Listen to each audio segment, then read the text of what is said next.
Assalamualaikum warahmatullahi wabarakatuh.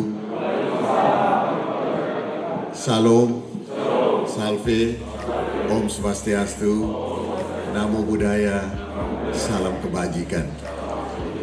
Pak Bupati yang saya hormati, saya ini sudah dibiasakan dengan kalau yang lebih adik saya bisa panggil adik. Karena itu ada keserasian perasaan dan ada kesesuaian antara badan dan badan.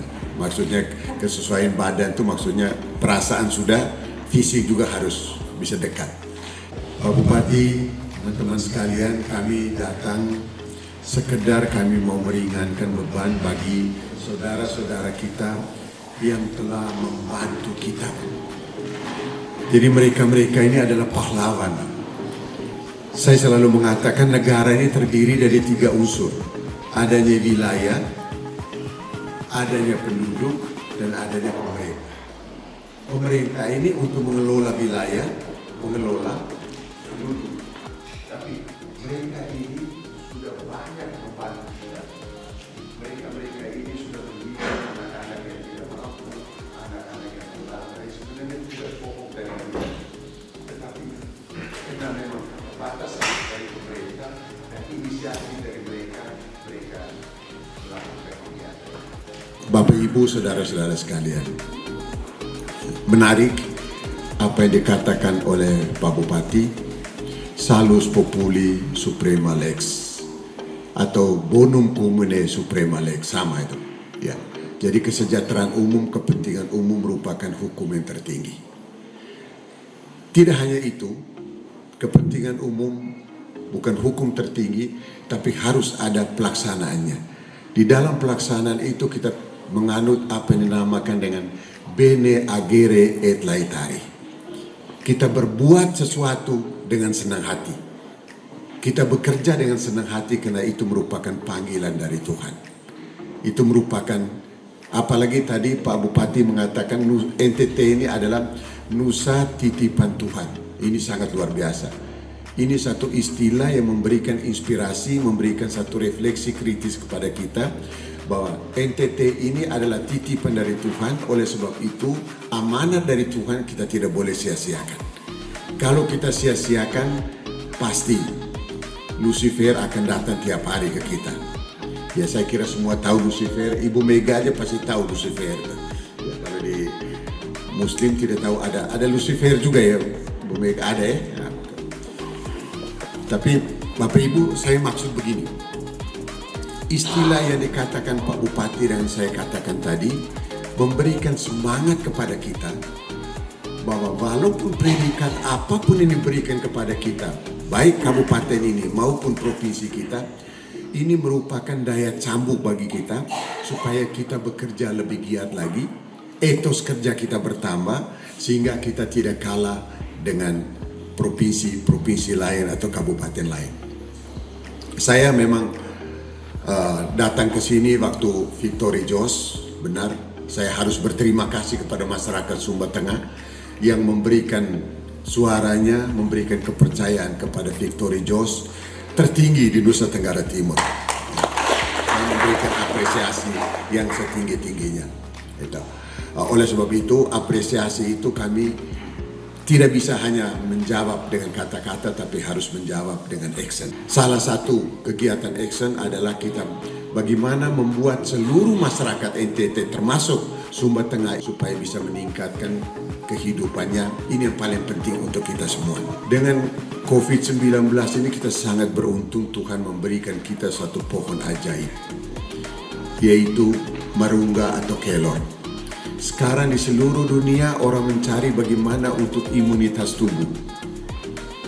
Virus ini, virus corona, dari literatur yang kita baca, bahwa kalau imunitas tubuh kita kuat, maka dia akan kebal terhadap virus itu. Tapi kalau imunitas tubuh kita tidak kuat, maka virus ini akan datang lebih cepat dan lebih cepat juga menggerogoti paru-paru kita. Kemudian Bapak Ibu, saya selalu dengan Pak Victor kami mengatakan bahwa untuk melawan COVID ini hanya ada 2 I. Satunya iman kepada Tuhan Yang Maha Kuasa, 2 imunitas tubuh kita. Salah satu program sekarang yang kita genjot dan kami sudah bagi tugas, saya minta ke Pak Pak Gubernur supaya saya diberikan kesempatan untuk lebih konsentrasi di Sumba. Ya, saya punya ikatan ikatan batin dan ikatan prestise saya terhadap Sumba ini dengan Tambolaka. Jadi tadi secara informal saya ceritakan bagaimana saya diberi kesempatan untuk berpidato di IKEO di Montreal gara-gara Tambolaka pada saat itu. Dan pada saat itu saya masih di Komisi 5 DPR membidangi infrastruktur, karena Tambolaka ini bandara yang begitu kecil tapi didarati oleh Boeing 737 dan tidak ada yang cedera pada saat itu, tidak ada yang meninggal. Saya sudah lupa pada saat itu apakah ada cedera, tapi yang meninggal tidak ada. Yang meninggal tidak. Dan itu satu miracle yang sangat luar biasa, satu keajaiban di dunia yang sangat luar biasa. Oleh sebab itu pada sidang IKEO di Montreal, Sekjen IKEO pada saat itu berterima kasih kepada Indonesia yang telah bisa menyelamatkan manusia, banyak manusia pada saat itu, dan diminta supaya Indonesia memberikan speech. Dan Menteri Perhubungan pada saat itu, Hatta Rajasa, dia bilang ini ada orang yang lahir di sana. He was born there. Jadi dia yang lahir di Nusa Tenggara Timur. Naiklah saya ke podium, Pak. Itu seumur hidup saya, itu mungkin pertama dan terakhir berpidato di internasional. Kenapa? Kena Tambolaka. Dan begitu saya mengatakan kami memang dari sudut kehidupan diukur dari dunia modern, kami masih dikatakan sangat miskin. Tetapi kami sangat kaya. Kaya apa? Kaya akan martabat pada saat itu. Martabat kami sangat kaya karena kami selalu ingat kepada Tuhan yang Maha Kuasa. Jadi pada saat itu aplaus lagi, Pak. Dan aplausnya kalau di dunia internasional, Pak, kalau standing aplaus itu sudah luar biasa. Mereka tidak basa-basi kayak kita. Kalau kita orang Indonesia ini masih ada basa-basinya juga, biar kita tidak suka juga ya kita berdiri aja tepuk tangan gitu. Tapi kalau di luar negeri tidak. Di luar negeri itu memang mereka sponsor. Kalau mereka tidak suka ya duduk aja, nggak usah berdiri. Tapi kalau mereka merasa apresiasi yang tinggi, mereka berdiri langsung. Nah, maka itu saya minta kayak Pak Gubernur, saya bilang udahlah saya juga kasih saya perhatikan juga Sumba sedikit lah. Oleh sebab itu karena saya di DPR bidang infrastruktur, Pak Bupati, mudah-mudahan kita punya infrastruktur ini bisa selesai masa jabatan kami ini. Kami sudah janji sesuai dengan janji kampanye kami dulu bahwa kami datang ke sini, kami juga seperti Tuhan Yesus jangan hanya menjala ikan tapi jalalah manusia. Jadi Victor dan Yosef juga datang untuk membawakan jala. Jala itu adalah jalan, listrik, dan air. Itu ya. Tapi ini semua kalau tidak atas berkat Tuhan yang Maha Kuasa, saya kira tidak mungkin kita akan bisa berhasil. Oleh sebab itu mari kita sama-sama berdoa kepada Yang Maha Kuasa dan kemudian kita berusaha supaya semua rencana kita bisa terlaksana. Yang kedua, tanam jagung, panen sapi. Bapak Ibu, selama ini kita menanam jagung secara tradisional. Tidak salah. Tetapi ke depan nanti kita tanam jagung secara modern sedikit atau secara perkembangan sesuai dengan perkembangan teknologi. Kalau dulu kita tanam jagungnya itu satu lubangnya itu bisa 3-4 buah, tidak 3-4 biji. Jaraknya itu dekat-dekat. Nah, sekarang diatur supaya jaraknya itu satu lubang satu biji, satu lubang satu biji, tapi di tengah ada ruangan. Kemudian di sini bisa digunakan untuk yang lain.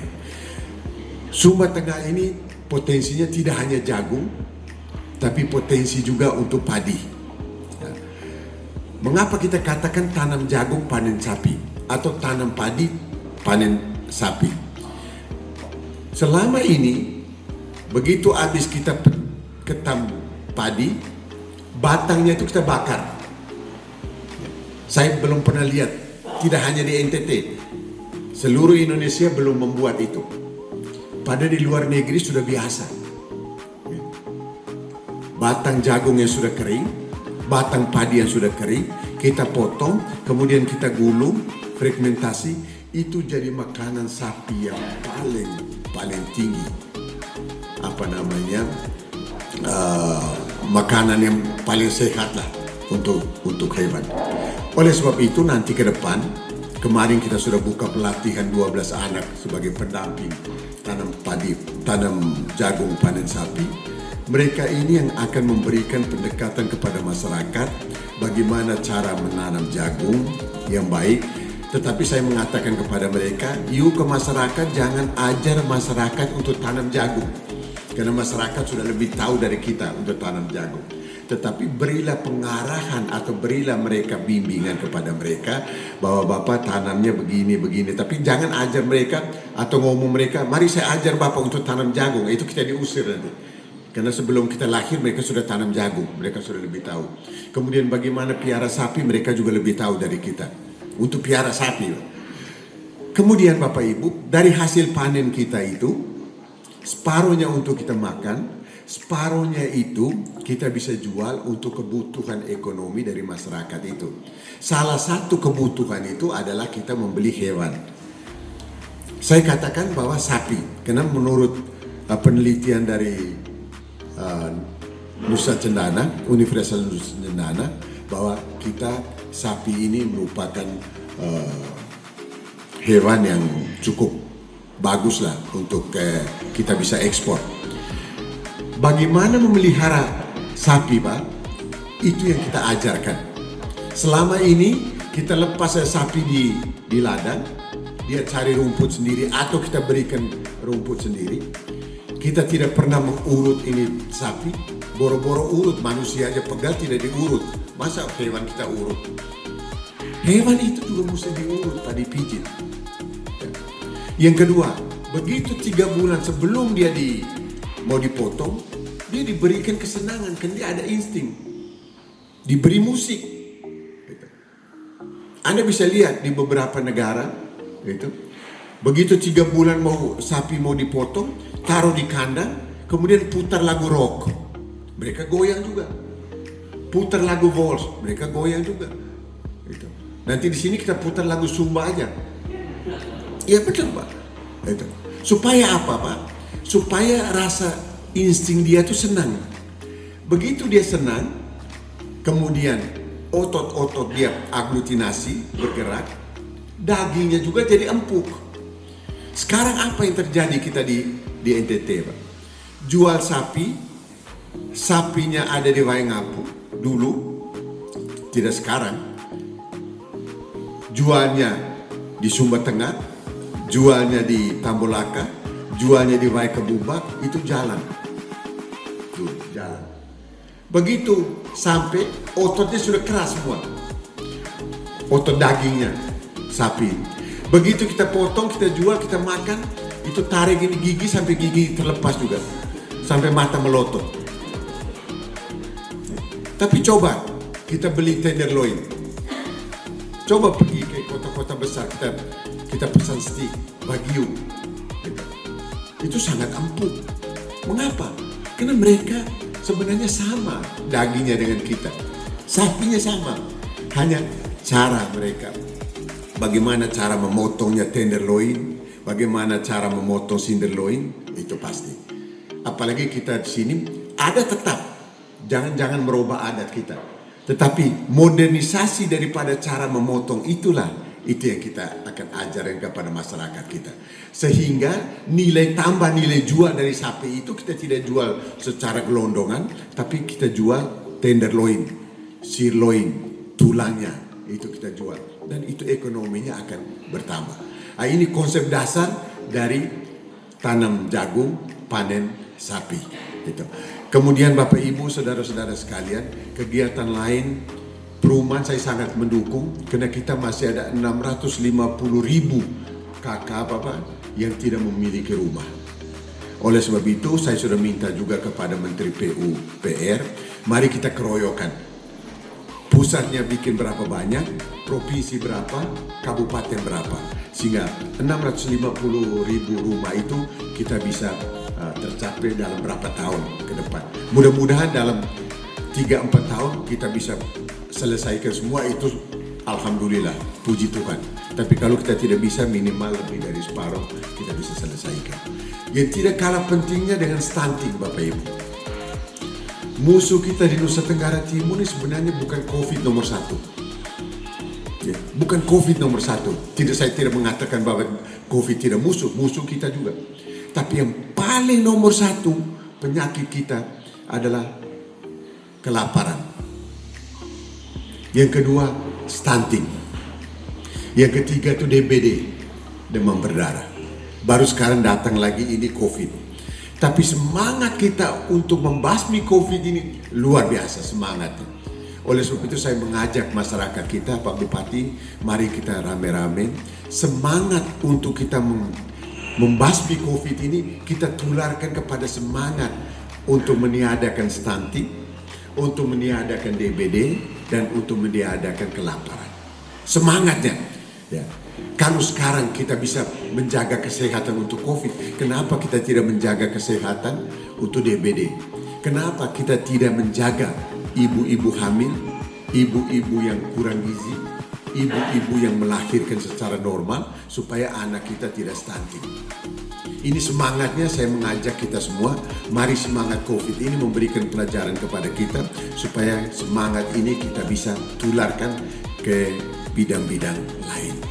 Saya kira Bapak Ibu, saudara-saudara sekalian, saya Pak Bupati, saya tidak usah berjanji, kalau berjanji nanti repot nanti, tapi saya akan merencanakan untuk kembali ke sini, karena ini 5 bidadari ini sangat menarik sekali. Kalau Pak Gubernur memang suka cari yang bidadari begitu Bapak Jadem, karena dia, dan memang saya punya adiknya lebih ganteng, lebih muda, jadi ya wajar lah kalau dia cari 5 bidadari. Saya cari 1 aja belum Bapak, jadi susah. Jadi nanti saya Pak Bupati cari 1 bidadari aja, dan 1 bidadari yang mendampingi saya pergi ke 5 bidadari. Tapi bidadari yang bidadari benar. Ini maksudnya bidadari itu artinya di sini ada sesuatu yang unggulan bidadari, baru kemudian kita pergi ke bidadari sana. Contoh misalnya begini. Bidadari Sumba Tengah itu sudah menurunkan stunting sekian, itu bidadari loh. Bidadari dari Sumba Tengah itu sudah membangun rumah sekian gitu. Kemudian bidadari ini kita sudah menaikkan tingkat IPM-nya sudah. Itu maksud saya bidadari itu Pak. Dengan bidadari itu kita rame-rame senang-senang lah ke ke 5 bidadari di sana. Sehingga dengan demikian ada sesuatu yang namanya tadi kita mengatakan Salus Populi Suprema Lex. Nah, Bapak Ibu, saudara-saudara sekalian, saya kira ke depan teman-teman OPD, Anda sekalian merupakan ujung tombak. Anda sekalian ini merupakan jantung. Jantung itu tidak kelihatan, Pak. Memang sakit, yang kerjanya setengah mati kalian, tapi yang ngomong kami, nama kami, kalian tidak. Ya, saya harus jujur ngomong demikian. Sama seperti kita manusia. Yang ngomong itu mulut ini Pak. Yang lihat itu face. Tapi yang bekerja tiap saat, tiap menit, non-stop adalah jantung. Yang sembunyi di dalamnya itu adalah kalian. Oleh sebab itu, walaupun kalian tidak kelihatan, tetapi kalian adalah the number 1 di dalam pembangunan Nusa Tenggara Timur ini. Jadi walaupun kalian mengatakan bahwa ya kami ini hanya kerja, kami hanya diperintahkan, tapi sebenarnya bukan kalian perintah, kalian yang memerintah kami. Karena tanpa kalian pasti kami akan stagnan. Tanpa jantung kami tidak mungkin akan berjalan. Oleh sebab itu, mari kita bekerja sama sesuai dengan bidang kita masing-masing. Kepalanya dia berfungsi sebagai kepala, tangan dia berfungsi sebagai tangan, jantung berfungsi sebagai jantung, kaki berfungsi sebagai kaki. Kita tidak membeda-bedakan organ tubuh kita, tapi kita merupakan satu kesatuan untuk membangun Nusa Tenggara Timur ini. Saya kira itu aja Pak Bupati. Terima kasih Pak Bupati atas sambutan sangat luar biasa. Ini membuat saya jadi inspirasinya tambah bagus lagi karena di suasana yang sangat akrab, tempat yang sangat indah. Ini luar biasa nih. Sekian dan terima kasih. Wallahu muwaffiq ila aqwamit thoriq. Wassalamualaikum warahmatullahi wabarakatuh. Salam, salve, Om Santi Santi Santi Om, Namo Buddhaya, salam kebajikan.